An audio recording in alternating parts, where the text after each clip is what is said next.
Halo, aku Ayah.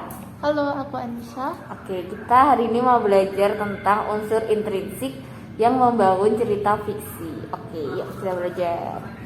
Jadi yang pertama itu ada tema. Kalau tema itu gagasan umumnya cerita. Tuh. Terus yang kedua ada tokoh. Nah, tokoh itu apa sih? Tokoh itu pelakunya, pelaku dalam cerita fiksinya itu.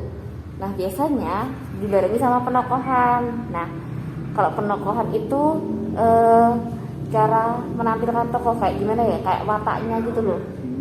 Misalkan tokoh siapa ya, katakan tokoh ibu, dah dalam cerita itu tokoh ibu tuh bagaimana. Nah, itu namanya penokohan. Terus yang ketiga ada alur. Nah, alur atau plot itu urutan kejadian dalam cerita. Jadi biasanya alurnya itu ada yang mundur, ada yang maju, ada yang campuran gitu. Terus ada konflik. Kalau konflik itu permasalahan yang dihadapi oleh tokoh cerita.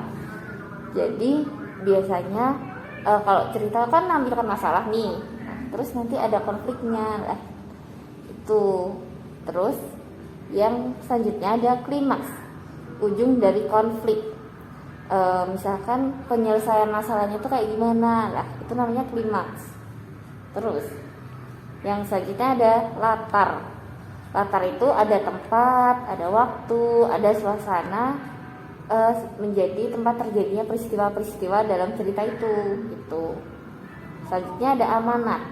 Amanat itu kayak pesan moral apa sih yang bisa kita dapat dari cerita tersebut. Nah, terus dari cerita itu kita bisa belajar apa gitu. Selanjutnya ada sudut pandang. Nah, ini tuh sudut pandang pengarang dalam menyajikan tokoh.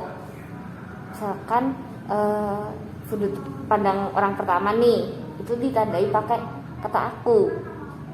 Jadi dalam cerita fiksinya itu tokoh aku gitu loh, tau nggak? Pernah kan baca kayak gitu? Nah, terus yang sudut pandang orang kedua itu ditandai dengan kata kamu. Kalau nggak kata kamu,